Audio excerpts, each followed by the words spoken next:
Good evening and or afternoon. Today is Wednesday, the 25th of August, 2021. I'm Brock Jennings. And I'm Peter Clark. And this is the series finale of Stumbling Block. A poignant day. A day which we knew would come at some point.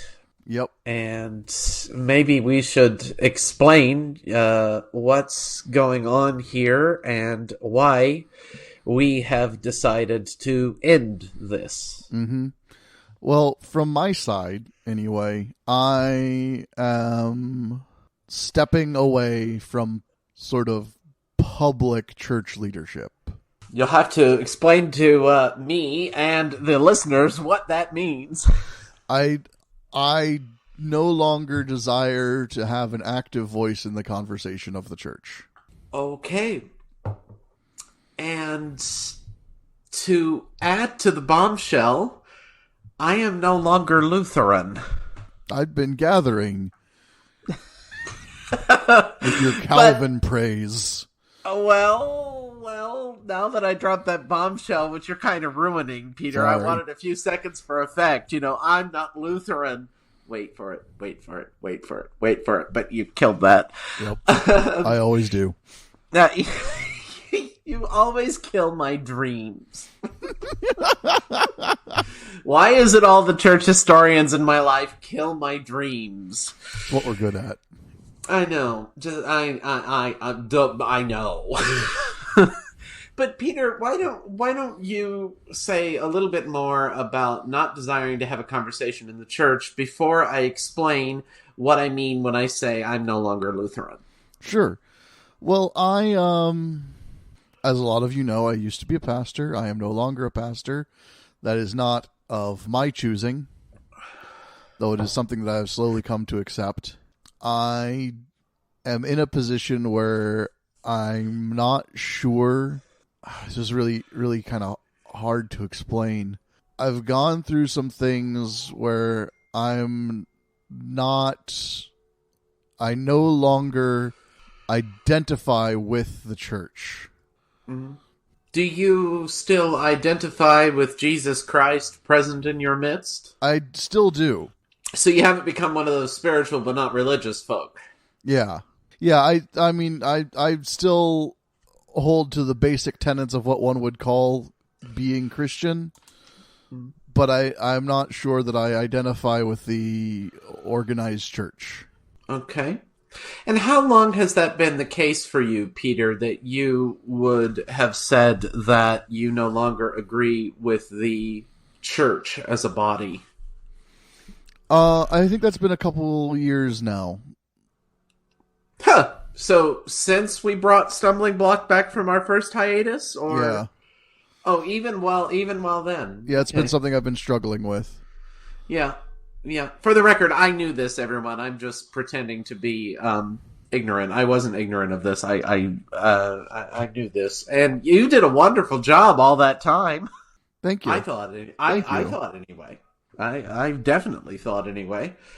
And I think last year we really hit it off well with all the COVID going on, and we had some very memorable episodes with some high power players on here. Yeah. I mean high power not in a colonial sense, by the way, but in terms of just intellectual powerhouses on here with us. Yeah. That was so much fun. But that whole time you were struggling with what's my place in the church, or do I have one? Yeah, no, absolutely. I've been struggling with that ever since my call was taken away from me. And I think that you can express it with that language that your call was taken away from you. Yeah. May help in the future for some kind of other call to be found. Yeah, I mean, right now I'm focusing on music in the church. Mm-hmm. I'm playing with the church band at the congregation I'm vaguely associated with. Mm-hmm. So, well, you know, I, for one, for what it's worth, Peter, think that you may be a pastor again someday. I don't know. We'll see. Right now, I don't see it. Sure. I respect that fully. I just say I think you might. Okay. God has done stranger things. It's true. Raising Lazarus from the dead is one of them. I mean, well, was he really raised or was he resuscitated? But different debate. But it's like, of all the things you could do, why do that? Well, okay, so basically, to say how this happened from my side, and I'm still intentionally keeping everybody waiting on why I'm not Lutheran anymore. I got some messages from Peter recently, and he said that he wanted to bring this to a conclusion. Yep. And I did too. And it was sort of a mutual thing, and so the question was, how are we going to do it? Were we going to do like 6 more episodes and then go out, or were we going to do one finale and say we're done? And as Gillian Anderson told the producers of the X-Files, we're really done this time. Believe us, we are not coming back in this iteration. We are done. Yep. And we chose to make this our last episode. It's not that there are any relational problems between Peter and I, although, of course, I realize that anybody listening to this might not believe us, but there really aren't. Really are. We really get along quite well. It's really something, isn't it? We really do. And I said to Peter, but before we started recording this, I saw him there with his headphones and his mic. I said, "Oh, now I'm sad. I'm not going to see you like this again." And what was your response, Peter? Oh, I do every Zoom call like this. That actually wasn't your response, but okay. I don't remember my exact response, but I assured you that you would see me like this again. That was something what you said, but you said more like, I still want to call him bullshit. Yeah, exactly. And you better bleep that, by the way. I will. Okay, good. And because you had said that, it gave me some hope that while we may not press record anymore and may not have any listeners, we will still, maintain a friendship that is now 6 years old, Peter. It feels longer and deeper than that. Doesn't it, though? And there was a possibility, throwing just the initial stages around, of me doing something like Stumbling Block again over here in Germany, and I said I didn't want to do it because, frankly, I don't want to do it with anybody else but you, Peter. Aww, that's sweet. So I said, and I can't say what the future holds or what public ministry looks like or all of that, but I didn't want to do it if it wasn't with you. Well, I appreciate that. So I said, and if I ever did it, it would never be with the same name. It would have to be something entirely. This is a one-time thing. This is a magic thing that was always so great for me. Yeah. And for people wondering, I'm planning on leaving the archives up until the end of the year. Yes, so download all the Stumbling Block you want. Peter, you're keeping a copy of that, right? I have a copy of everything on my server. Excellent. Maybe you can send it to me? Maybe I can figure out a way to mail you a flash drive. Sounds lovely. We're talking gigs of information. Yeah, I don't even know how many episodes we've done. I don't either, but it's a number, and I record them at fairly high quality, so... Well, hopefully everybody can hear me better tonight. I think I've got my mic in the right place. It sounds good to me, so... Well, yeah, look, I'm as good with technology as my beloved Dr. Father is, All right, so now my bombshell. I am no longer Lutheran. This is perhaps surprising. Indeed. Peter, were you surprised? I was surprised. Seriously? Most of my friends haven't been. You were surprised? A little bit, yeah. Okay, well, let me explain why I'm not Lutheran, because there are some reasons why. And I do not plan at this point of returning in an official capacity of any kind to denominational Lutheranism. Right. What the Holy Spirit does is the Holy Spirit's business, and I have not left out of any malice. I have left because, Peter and listeners, I am now on the list of candidates for the German Vicariat in the United Protestant Church of Baden. Mm-hmm. That means United, Lutheran, and Reformed. They have their own confessions that include the Augsburg Confession, the Small Catechism of Luther, the Heidelberg Catechism of 1563, Ooh. and perhaps what I think is the best, the Barmen Declaration of the 20th Century, authored by Karl Barth. Okay. It is truly a union church, and so they reject any kind of extreme Lutheran or extreme Reformed, and by extreme Reformed I mean Zwingli, because he was the furthest on the other wing, definition of the Lord's Supper. Well, you're not going to get into 5-point tulip Calvinism? God, no. That's a complete misreading and distortion of Calvin, and it's not the continental Reformed tradition at all. I know, that's probably what a lot of our listeners might think of when they hear Reformed or talking about Calvin and stuff. Remember, gay person. Is a gay person likely to become a tulip Calvinist? One would hope not. Thank you. And so what the Vicariat is, although our listeners have probably figured this out, given the way I've been speaking, it is the 2.5-year full-time training program for German pastors. Mm-hmm. This means after my doctorate is done, and by the grace of God, it will be by the end of next September, I will have a few months where, I don't know, I want to start a habilitation or something. And then I will plan to begin the Vicariat in March of 2023.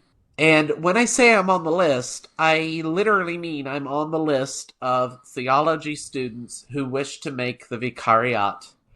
And I just must come to them with my doctor degree in hand.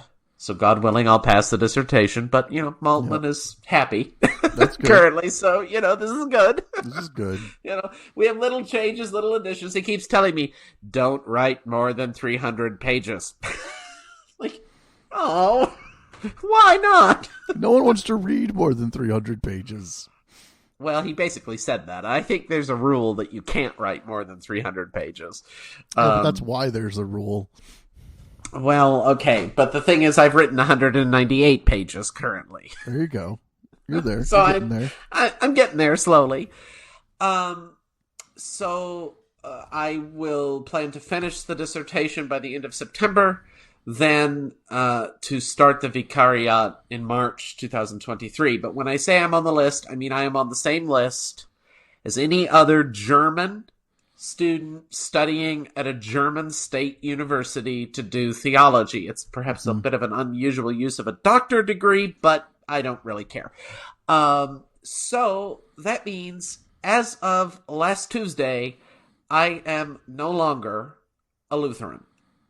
I will be joining the Landeskirche Württemberg, which is not the Landeskirche Baden, the Landeskirche Württemberg, because the state church model is wherever you live, that's the church you're automatically a part of. Mm-hmm. So I have to become evangelisch, which is the German word for Protestant. I'm actually not technically Protestant due to being a member of the ELCA, in the way the Germans understand that term. Interesting. And so I must be evangelisch in a Landeskirche in Germany. So I will join the Württemberg Landeskirche because that is where Tübingen is. Tübingen, the faculty, even though the faculty is hired and elected by the state, it also the Church of Württemberg does have some say in who's called.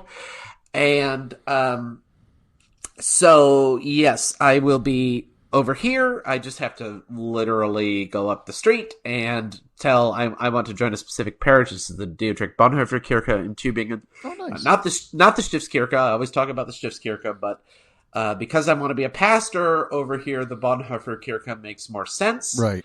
I think. And so I will do that. And then I become evangelisch by membership. I hope, because I have so little money, that I don't have to pay church taxes. I think that only comes when you're making more money than I do with my scholarship. But yes, because of being on this list in Baden, I am no longer a Lutheran. Okay. I am uniert.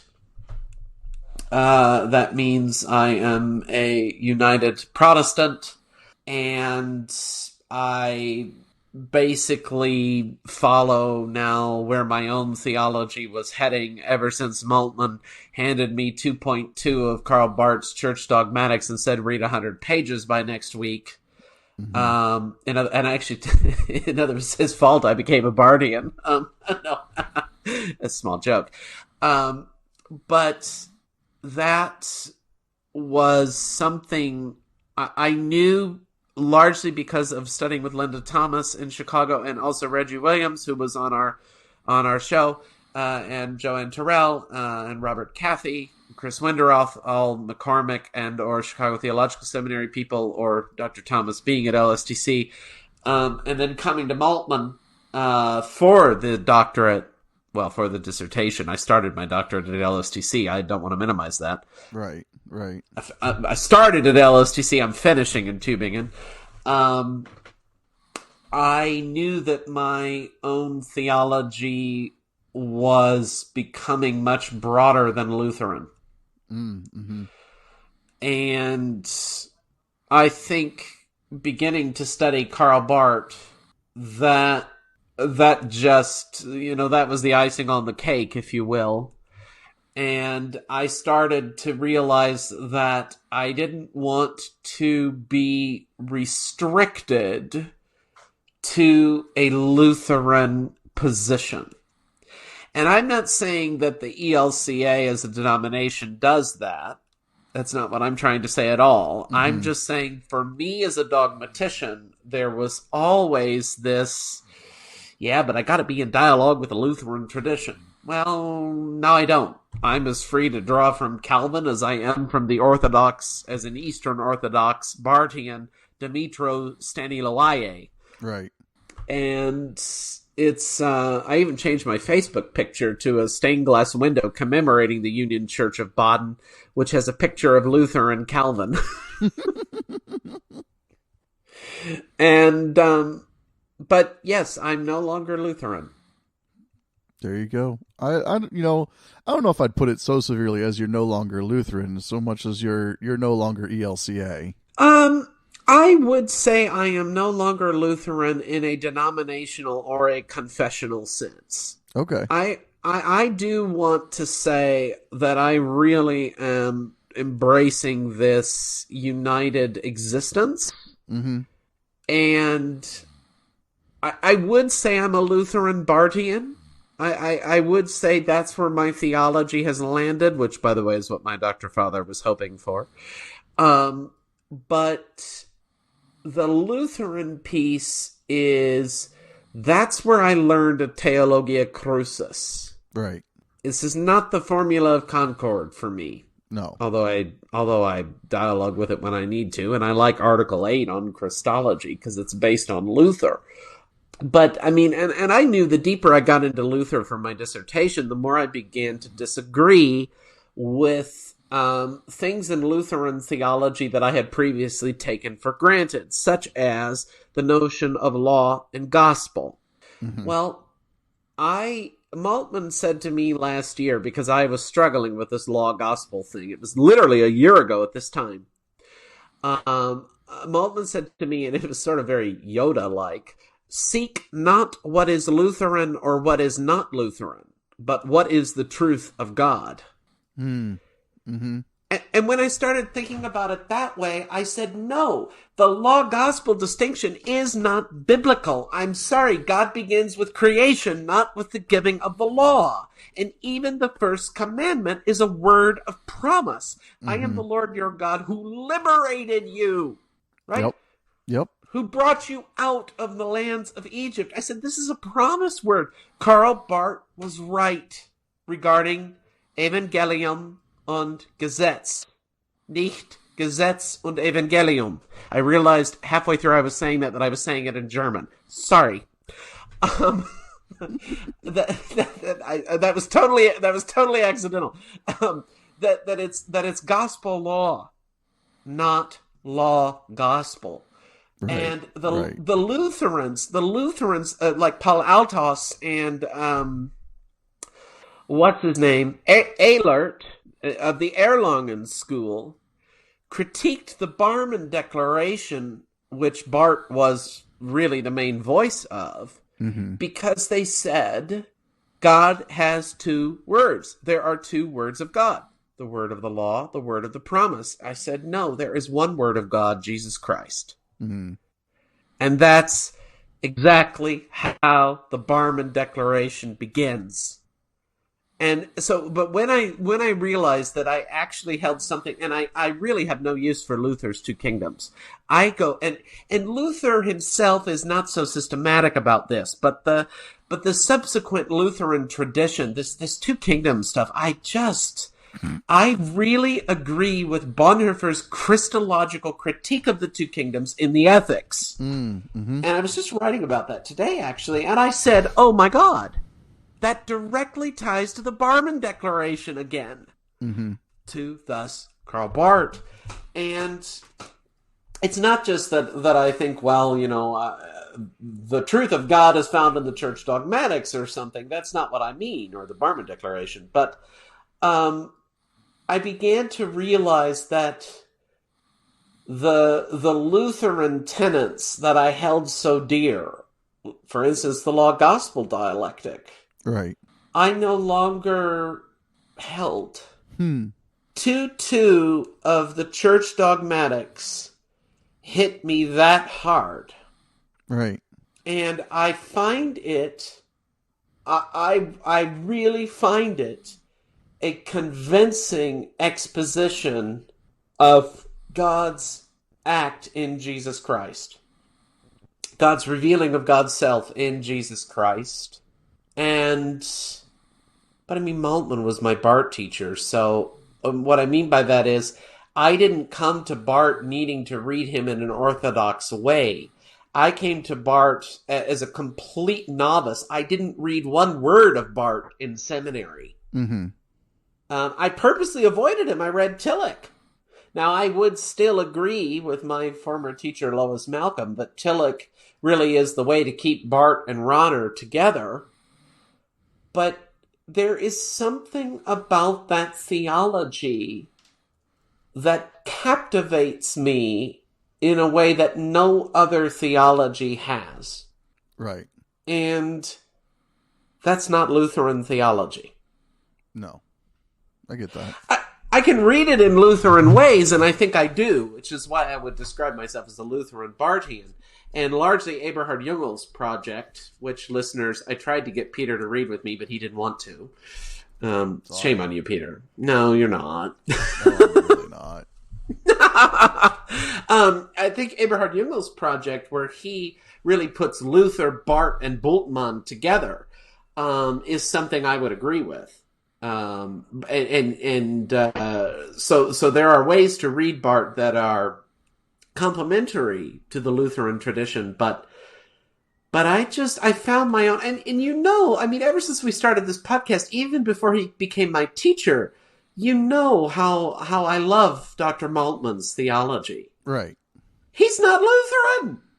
He is insistent on that, that he is not Lutheran. He is ecumenical, but in his roots, he is Reformed. He himself, get this, was ordained on the Barmen Declaration. Oh, interesting. Yes, he was pleased that I will be too, by the way. There you go. And I really, the Barmen Declaration, that became important enough to me to where I said, I want to be in a church that understands this confession to be a legitimate interpretation of the scriptures for its pastors. This is the effect that Bartian thought has had on me, Peter. Mm. I mean, I don't know what does that sound like to you? Do I sound just totally crazy? I don't know. I don't think so. Oh, you asked about how many episodes we've done, and I went and looked it up, and we have 112 episodes uploaded right now. Oh, well, that's, I think, enough. 112 is a good run. That's 6 years of a TV show. Yeah, and 5.5 years. There's a couple more that are no longer up. Oh, what? Did they disappear? No, remember we had to take a couple down. Oh, only a couple? I thought it was only one. Was it just the one? I don't know, at least one. Yeah, there was one where we got censured. And I understand why in retrospect. But anyway. Yeah. I probably shouldn't have put a swear word in the title of that episode. No, you really shouldn't. That was just a little too Lutheran. So, anyway, as I saw my own theology changing in general, I knew I wasn't Lutheran in a strict confessional sense. Mm-hmm. I knew I wanted to stay in Germany, but I wasn't sure how, when, or why that would happen. Right. And you contacted me and said that you wanted to be done, and I said I think so too, because neither one of us are ELCA anymore. No, not really. And I think when we started, we were both ELCA. You know, it's funny. I keep going in this circle, Peter. Candidacy, internship, pastoral possibility, leaving, coming back, leaving again, going to Maltman. Yep. Getting into an internship over here. It's almost like this is a call of God somehow. Somehow. I'm beginning to feel a bit like Jonah. Yeah, I get that. But I will say, it was just last week that I had that official interview to be put on the list in Baden. Maybe I should explain what I did say, right, that Baden is united. Right. It's not reformed. It's not like I'm becoming reformed. I'm not. I don't want to be reformed, and frankly, I don't want to be Lutheran. And that this sort of part of me that says, "Well, who even am I?" when I say that, but it's true. I want to be a hybrid of both of them. Right. I've been reading Calvin's Institutes lately, Peter. It's just brilliant. You know my feelings on Calvin. Let's talk about your feelings on Calvin. Okay. So I went to Calvin College in Grand Rapids, Michigan, which is... Yeah, maybe you're united too because you've got a Calvin degree and a Luther degree. Sorry, go ahead. Right? No, there you go. Which is a CRC, Christian Reformed Church school. Mm-hmm. Now, they are 5-point Calvinists. Good old TULIP. Yeah. For those of you who don't know, TULIP, the T is total depravity, the U is unconditional election, the L is limited atonement, the I is irresistible grace, and the P is persistence of the saints. Perseverance, yes. Perseverance of the saints, whichever. You know what I mean. Yeah. Yeah. Yeah. Which basically... The one of those that I take the most issue with is limited atonement. Mm-hmm. Which says that God didn't die for everybody. Mm-hmm. That God only died for the elect.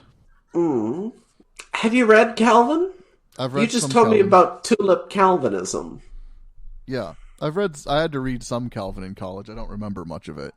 Try his Institutes, and start with his chapter on the Lord's Supper, which is a decent amount of pages, by the way. I'm reading it in German, because my academic grandfather, Otto Weber, is the translator. Oh, okay. That was Maltman's Dr. Father. Right. Now this may be a post-Calvin thing, but my understanding is that Calvin does not have quite as much of the transubstantiation of the bread and the wine as I would like. That's right. Now, the confessional Lutheran response would be, I don't know, it's just a spiritual presence. Right. Right? Right. But I would like to, again, not be constrained by that confessional Lutheranism, especially in light of the Lauenberg Concord. Right. Which has been since 1973. I would like to be more charitable toward Calvin and say Christ is still present. Now, is it the same extreme as Luther? No. Is it the opposite extreme of Zwingli? No. Calvin is attempting to bring Luther and Zwingli together. Right, through consubstantiation.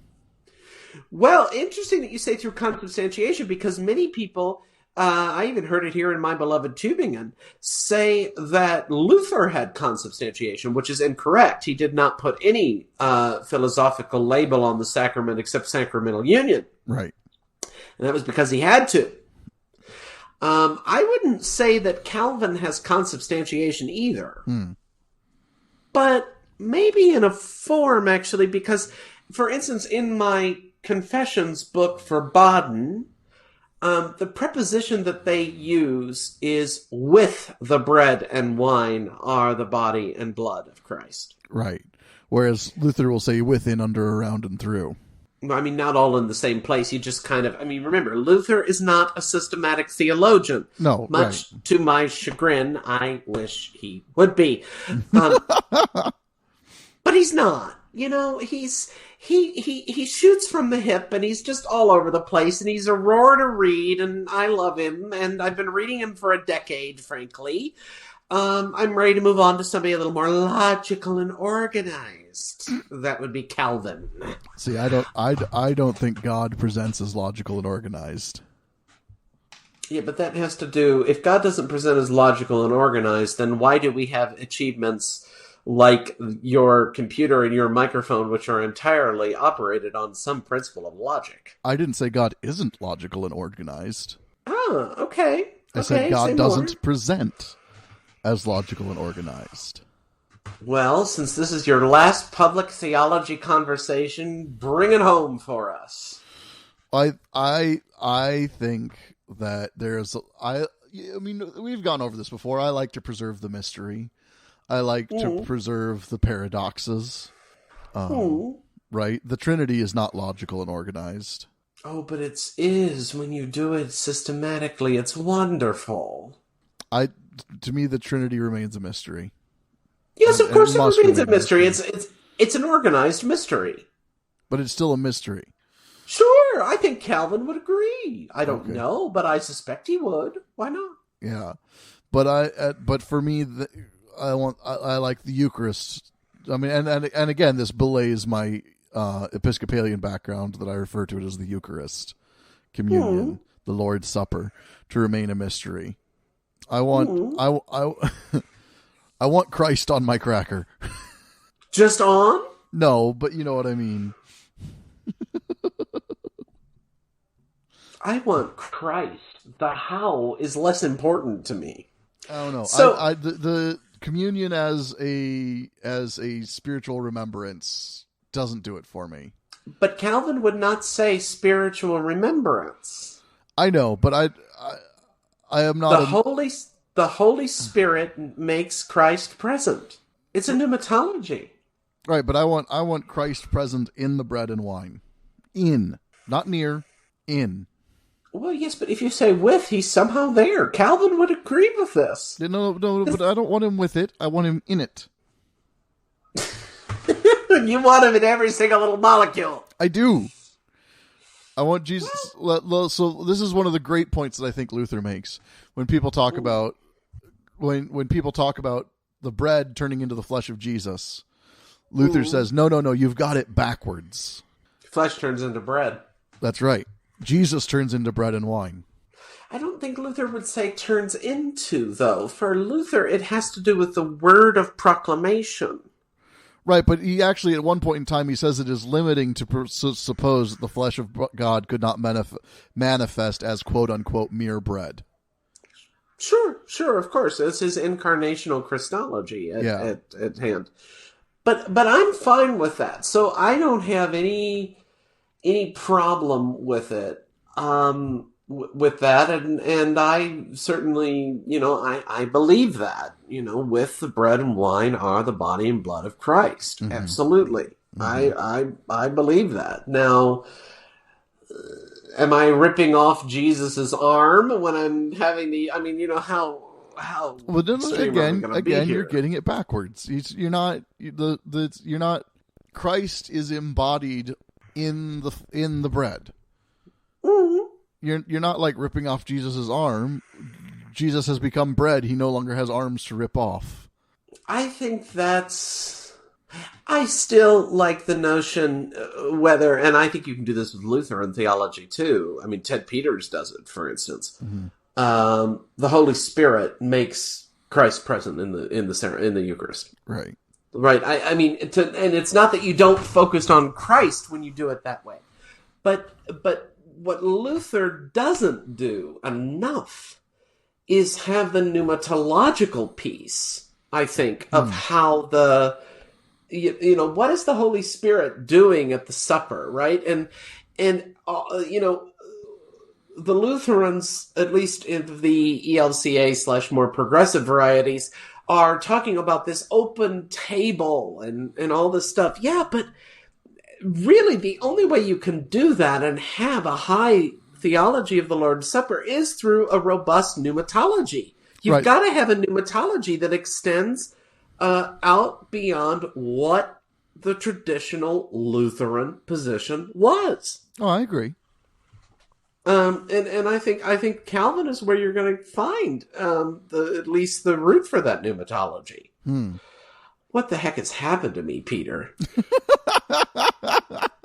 Who knows, man? Life has happened to you. Well, you're past 35 now, right? No, I'm 33. Okay, you're younger than I thought. How old did you think I was? I don't know. I thought you were 35. Oh, apparently I act so old and mature. Well, I mean, I just assumed I assumed you weren't that much younger than me. No, I'm 33. Okay. And I think, I was looking for a foundation when I went to seminary 10 years ago. I have it now. I'm ready to move beyond it. Mm-hmm. My roots are Lutheran. My future is ecumenical. And that is a direct riff off of Dr. Maltman, who says in his autobiography, A Broad Place, my roots are Reformed. My future is ecumenical. And that, to me, I began to feel, I mean, even the notion of the Lord's Supper, in this, it's funny, Peter, you were actually making more sort of an Orthodox Lutheran arguments a few seconds ago than I was. Yeah, that makes sense. Do you notice you did not pin me down on what happens in the sacrament? Did you notice that? No, I did not notice that. Really? Because you were like, I want him in my cracker, yada, yada. And I just repeated your words back to you. I didn't say what I actually thought. Oh, I didn't notice that. I wasn't trying to pin you down. I was just trying to make my point. Sure. But the only thing I said was the pneumatology piece. Yeah. The best way to keep it a mystery is to not understand the how. Or even to be careful about what we say happens in the supper. Mm-hmm. But why? I would say I wouldn't want to go with Zwingli because Zwingli has a real absence. Right. You see what I just did there? But here's what Zwingli does have. Zwingli has a presence of Christ in the gathered community. So I would like all of these positions. I would like Luther's insistence that this really is the body and blood of Christ somehow. I would like Zwingli's insistence that we need to take seriously that the real point of this event is the central act on the cross, right? What Christ has done for us, shedding his blood on the cross, and Christ is present in community, and I like that Calvin puts them both together. I officially would no longer pass the Lutheran orthodoxy test, Peter. It's true. You wouldn't. I probably wouldn't. I don't know if I would or not. I don't care if I would or not. Well, I don't think I would care or not either, but that's why I say I'm not Lutheran. Yeah. Right, in a strict sense. But I did say I want Luther's notion of, yes, this is the body and blood of Christ. Right. Right. So it's not that I want to throw that out and become some, a cheap kind of memorialist, which I actually think is not fair to Zwingli. You see, Karl Barth has also reclaimed Zwingli for me. I never would have thought that would have happened. God has a sense of humor, or perhaps Zwingli does. Right. But I think it's a little unfair to Zwingli because Christ was present in the gathered community. Mm. There is still a presence there. Mm-hmm. We're talking about different kinds of presence, but we are talking about a presence. In other words, we are not alone in the celebration of the Lord's Supper. Right. But I think both Luther and Zwingli are a bit too much. Mm-hmm. Really, I might even be sounding more like Melanchthon, because Melanchthon had much more similarities to Calvin. Yeah, that's probably and fair. He was logical. Logical. I wish my Latin was better. Sorry, I don't have a solution for that. I mean, I do too. I have a solution for it, but it's going to take me 5 years. Yeah, it's called study your Latin more. Yeah, but that's all I would do for 5 years, Peter. I know. I mean, why would you want me to do that? That just sounds like torture. I'm not asking you to do that. I'm just saying that's how you get better at Latin. Thanks for that. Mm-hmm. You're just the bearer of bad news. I am just the bearer of bad news. So, yes, Brach now reads Calvin's Institutes in the morning. Yep. Have I convinced you a little bit that he may not be like the tulip people? I know he's not like the tulip people, but I am so traumatized by that I have difficulty taking Calvin seriously. That was me too. Not because I went to a Calvinist environment, but because it was so in the air where I grew up that it really soured me toward Calvin. Yeah. And see, I thought all of Reformed theology was Anglo-American Reformed. Mm-hmm. Right? Are you familiar with the Westminster Confession, for instance? I am not. Okay, well, that's a classic, and I haven't read it, but I mean, I've read enough of it to understand that I wouldn't really go there. That's a classic Calvinist confession of the Anglo-American tradition. Mm-hmm. And if you want to be a conservative Calvinist in the States, what you tend to uphold is the Westminster Confession of Faith. Right. But the first time I read the Heidelberg Catechism in 2019, which is now one of the documents I will eventually be ordained on, I said, now this kind of Reformed theology I can get behind. It's very different. There you go. For those curious, so while Brock is talking, I'm gonna let you in beside. I realized that I do not actually have all of the files downloaded for our podcast, so I'm trying to download some in the background here. Episode 11, we talk about the happy exchange in Calvinism. So if you want to see how Brock's views on Calvinism have changed in the past 5 years. Oh no! What do we call it? What do we call that episode? Yeah. The sweet swap. Yeah, of course we did. That's Carol Jacobson. I need to say something about Carol, and it was originally started with the Seminex movement, and Bob Bertram picked it up at LSTC.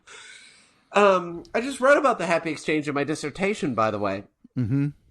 What I would say now, having dipped into Calvin's Institutes, even Calvin has an understanding of the happy exchange in chapter 17 when he's talking about the Lord's Supper. Was a big surprise to me. But yes, Carol Jacobson was my mentor at PLTS, one of my mentors.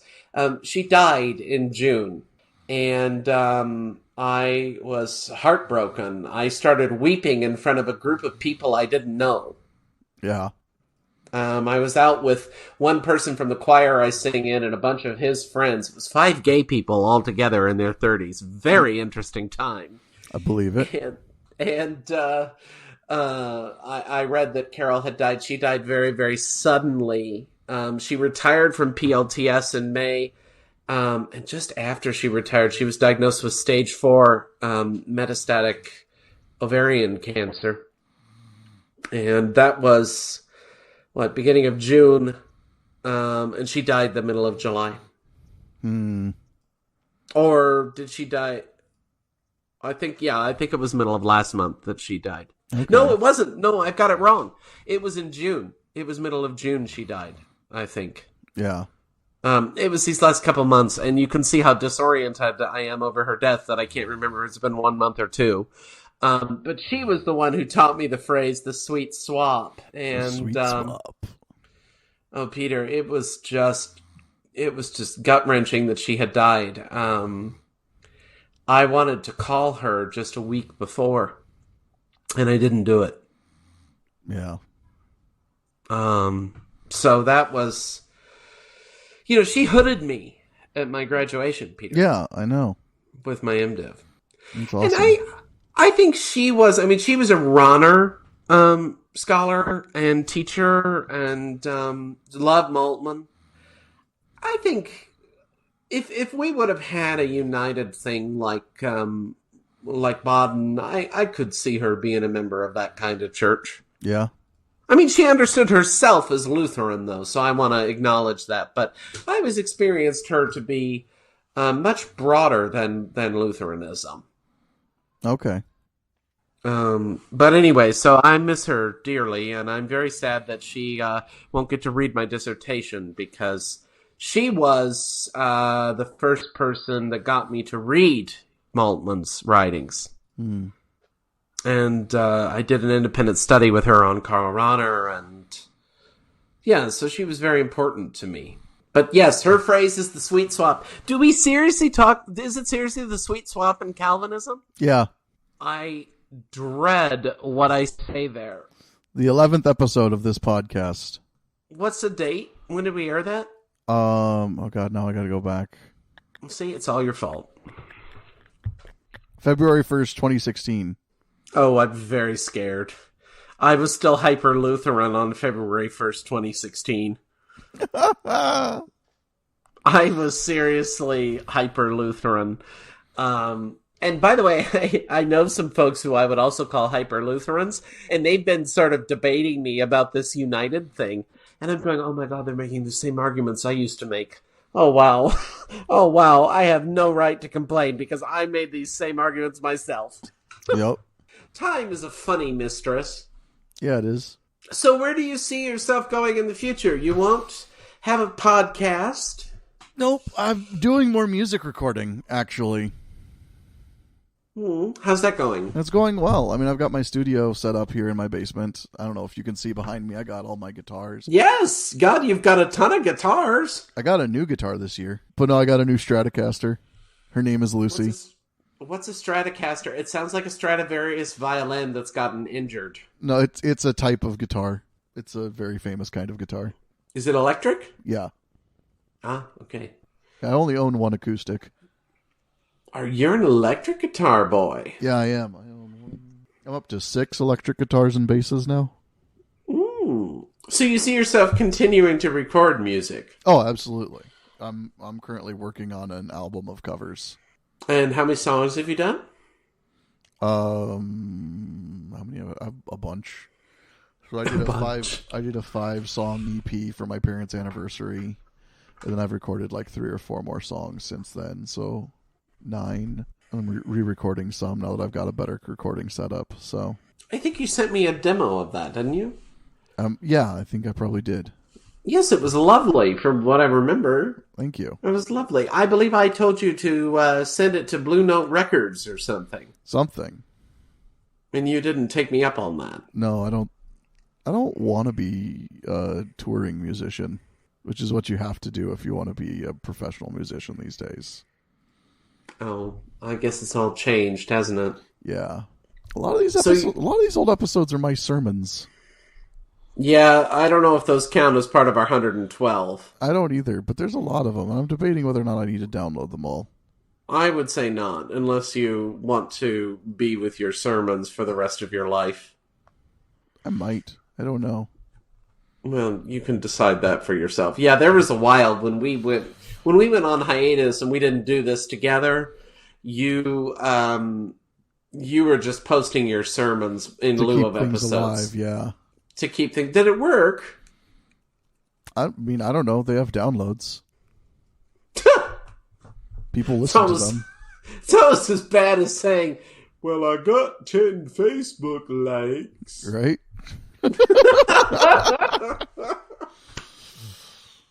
Oh, man. I think it's... What was your favorite part of doing this podcast, Peter? Hanging out with you. Really? Really? But the podcast is just like everything else we do together, except we hit record. Yeah, I know. That's what I liked about it. I don't want to hit. I don't want to hit record anymore. In large part because there are things going on in my life and with my family that I don't want to make public, but I want to talk to you about. I mean, I think that's a perfectly legit reason to not want to hit record. I just thought maybe you were tired of editing. Yeah. I've actually gotten less tired of... now that I've gotten back into the editing software I really like, I've gotten less tired of editing. We don't edit that much, listeners. Or rather, maybe I should put it in the past tense. We didn't edit that much, but we edited a little bit. We edited a little bit. Yeah, I think that was my favorite, too, hanging out with you. But it also gave me a chance, a rather unique chance, actually, to try out my own systematic ideas in a public fashion. Yeah. I don't think that's a chance that every young academic gets. No, absolutely not. And I was always really glad to do that, and to, we never really would plan things. No. We may say, well, this week we want to talk about, I don't know. Oh, remember our episode, The True Humanity of Superman? Yeah. That was one of my favorite episodes. So we might say something like, well, we want to talk about the true humanity of Superman, but we never have a script. No. And so even though in theological matters, I'm preferring Calvin's organization to Luther's, to put it charitably, spontaneity, I enjoyed our spontaneity. Mm-hmm. And what was your least favorite thing about doing this? My least favorite thing about doing this was, as much as I say I don't hate editing, it was probably my least favorite thing about doing this was the editing. Did we screw up that much? No, it just I don't know. It was just more work. There was a time when I just was depressed and didn't want to do anything. And so that was annoying. I think my least favorite part of doing this was when we took the first hiatus. Because I kept being like, Peter, let's record. Peter, let's record. Oh, I was in so much trouble, though. See, but okay, that's fair. That's fair. I spent a lot of my life as a pastor in trouble. There's part of me that was to say perhaps you were doing something right. Probably. But there's another part of me that says, well, yeah, I think things... We had an unusually long run with this. Yeah.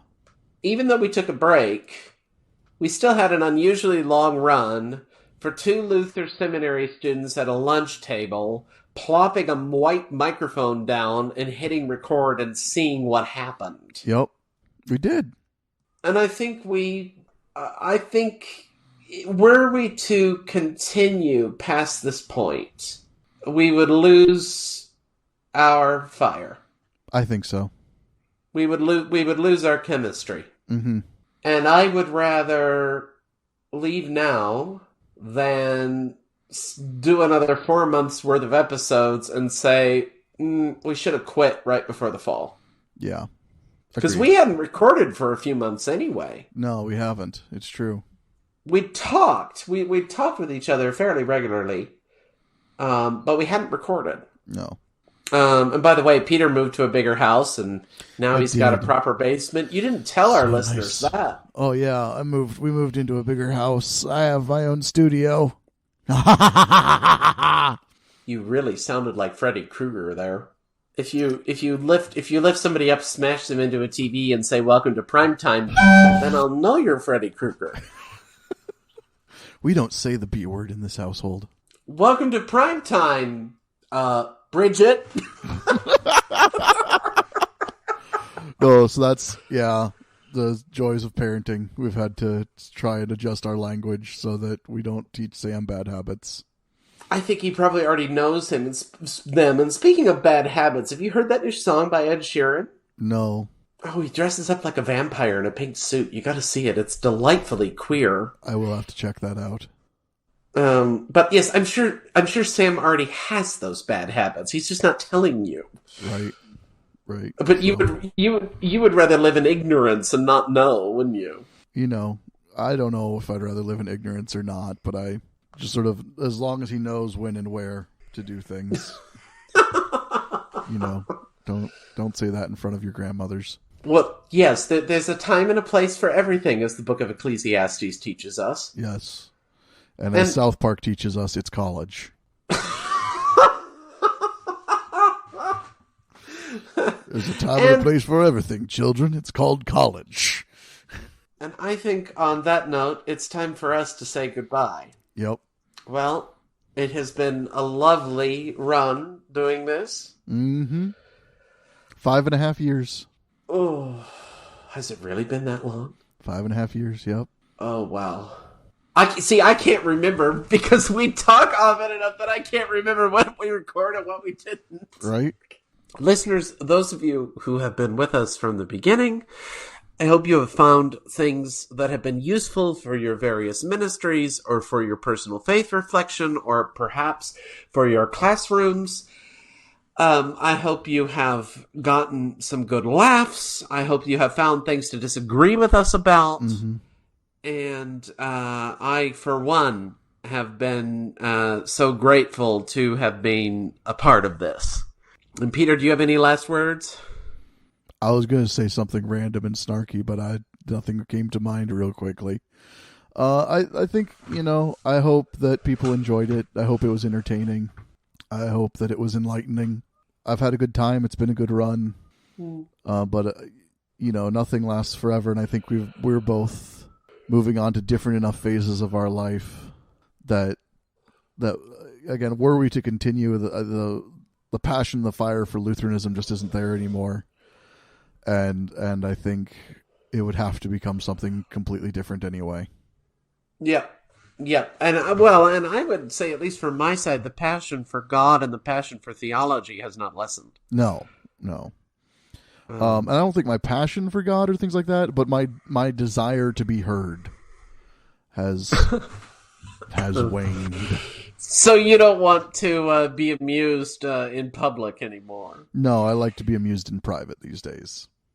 All right. Well, then you go be amused in private. And what a lovely, lovely time this was. I never thought I would do something like this. I don't know if you had done podcasts before this one. No, this was my first podcast I ever really tried to do seriously. Well, I'm honored that it was me that you did it with. Me too. And on that note, I am Stumbling Block Director Brach Jennings. I'm Stumbling Block Producer Peter Clark. And this has been, for the last time, your friendly neighborhood Lutheran theology podcast that now moves on and will not return. Stumbling Block. Stumbling Block is a production of Silver Turkey Studios. Our funding producer is Benjamin Dittman. Our executive producer is Peter Clark, and our executive director is Brach Jennings. Our theme music is by Mirrors for Windows, and we are hosted by Podbean. We can be reached by email at stumblingblockpodcast@gmail.com. And as always, thank you for listening.